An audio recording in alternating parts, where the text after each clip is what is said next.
जम्मू कश्मीर के outstanding players पिछले 15 दिन से हंगर स्ट्राइक पर थे और ऐसे में उनकी यही मांग थी कि जो 223 खिलाड़ियों को सरकारी नौकरी मिलने जा रही है उस लिस्ट में धांधली है, गड़बड़ है और कई सारे बड़े ब्यूरोक्रेट्स ने की इसमें मिली भगत है प्लेयर्स को और गेम्स को सिलेक्ट करने के लिए।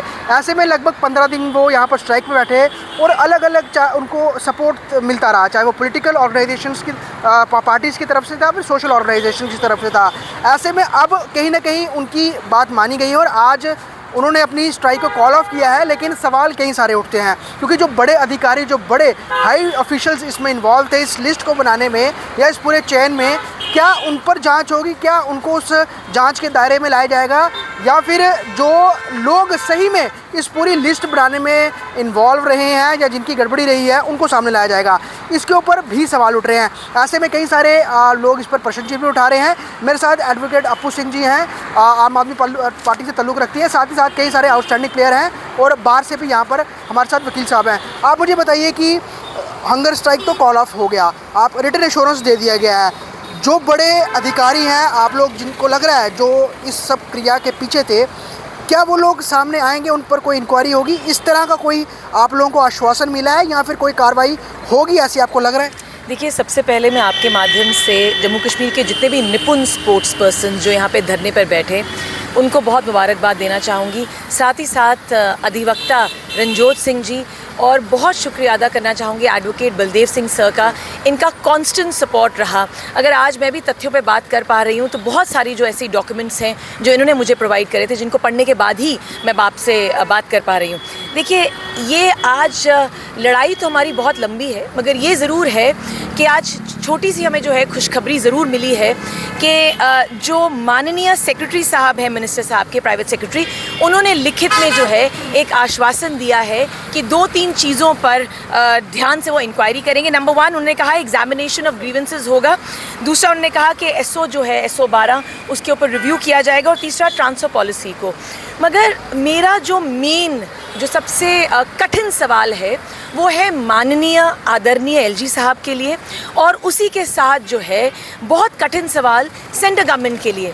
देखिए, ये जितने भी स्पोर्ट्स पर्सन, दिग्गज स्पोर्ट्स पर्सन जो इतने दिनों से धरने पे बैठे थे, उनकी एक बहुत इम्पॉर्टेंट डिमांड थी।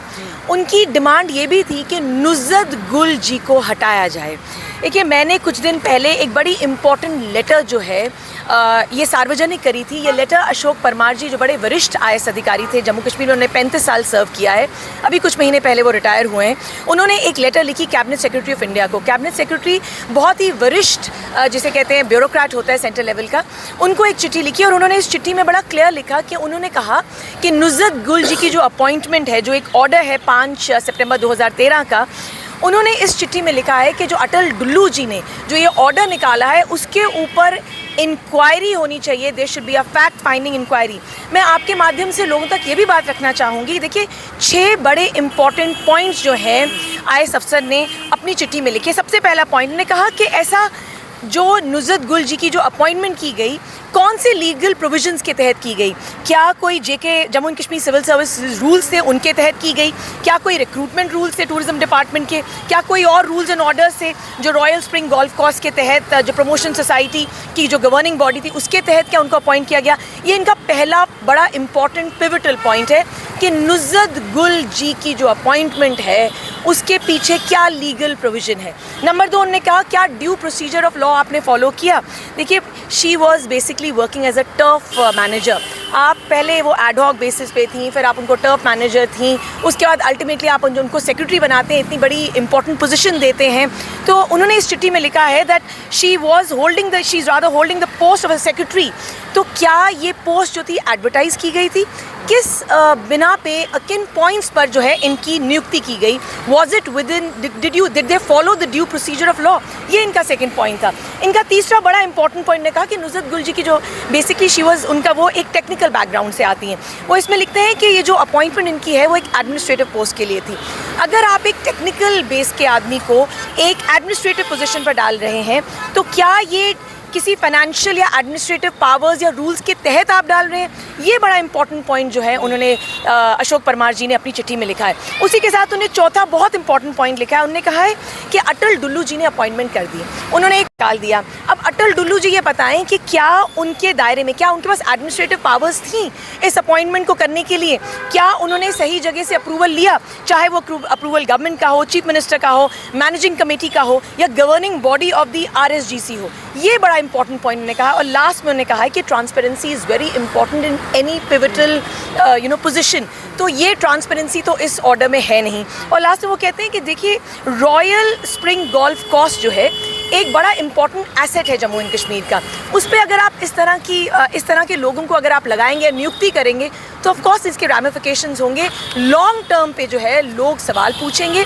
इसीलिए ये चिट्ठी मेरे लिए सामने लाना बहुत ज़रूरी था, क्योंकि ये बात तो सही है कि सतीश शर्मा जी ने आश्वासन दिया है स्पोर्ट्स पर्सन को कि उन्होंने कुछ पॉइंट्स पे जो है वो कार्रवाई करेंगे। मगर एक बहुत इंपॉर्टेंट मूल मुद्दा कि नुज़रत गुल जी की जो अपॉइंटमेंट की गई, क्या वो कानून के दायरे में की गई, क्या वो किसी लीगल प्रोविजन के तहत की गई, दिस इज़ वेरी इंपॉर्टेंट। ये जवाबदेही किसकी बनती है? देखिए, एक ये जवाबदेही बनती है LG प्रशासन की, ये जवाबदेही बनती है LG साहब की, हमारे आदरणीय LG साहब की, और ये जवाबदेही बनती है सेंटर गवर्नमेंट की। इसी के साथ मैं ये भी कहूँगी, देखिए, सत्ता का जो असली आभूषण होता है वो होती है जवाबदेही।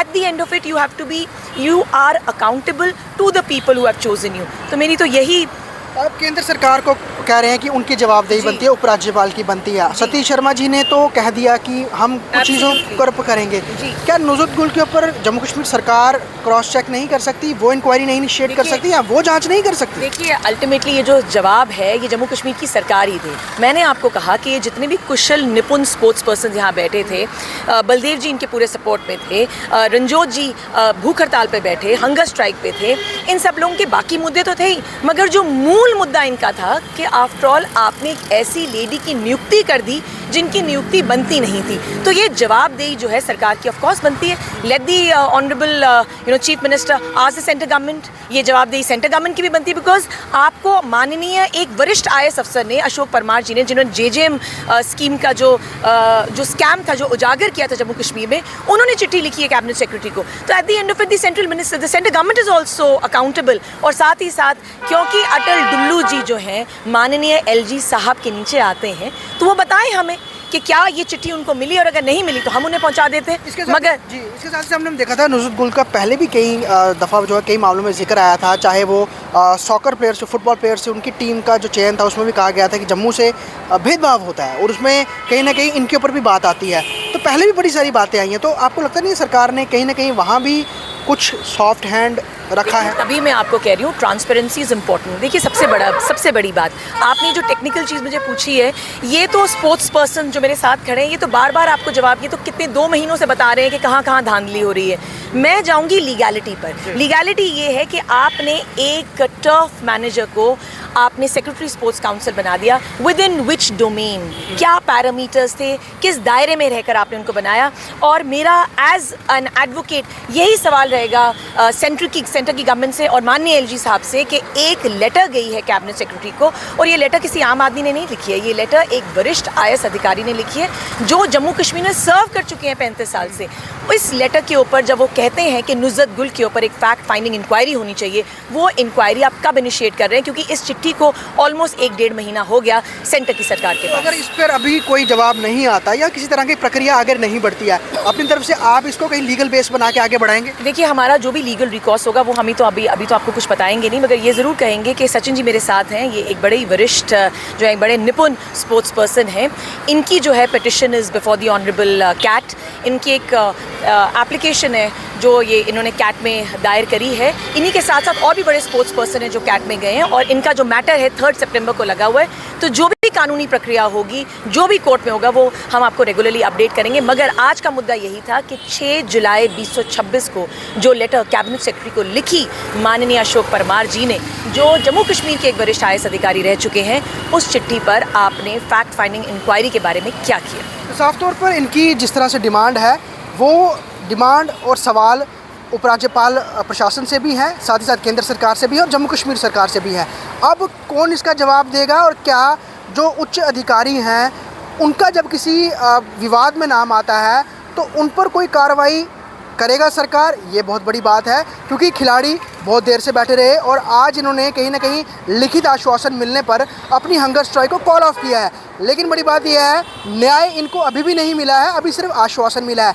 अब न्याय मिलेगा कि नहीं मिलेगा। और बड़ी बात यह है कि जब ये लोग सामने आकर प्रदर्शन कर रहे थे तो कहीं ना कहीं बहुत लोगों की नज़रों में भी ये हैं, तो कहीं ना कहीं क्या कोई सरकार इन पर किसी तरह का और दबाव बनाकर इनसे किसी तरह का गरज निकालने का काम तो नहीं करेगी, या फिर वो पर्टिकुलर अधिकारियों के कोई इन पर कोई एक्शन तो नहीं होगा। ये भी बहुत बड़ी देखने की बात है। लेकिन ओवरऑल फ़िलहाल अपू सिंह सलाथिया ने जो सवाल किए हैं, ये यकीनन चाहे वो केंद्र सरकार है, उपराज्य प्रशासन है, या फिर जम्मू कश्मीर सरकार है, सबके लिए है कि क्या नुज़रत गुल के ऊपर जांच होगी। जो एक वरिष्ठ IAS ने लेटर लिखी है और उस लेटर का क्या कोई असर होता हुआ नजर आएगा। जी मीडिया के लिए जम्मू से ख्वाहिश पटियाल की रिपोर्ट।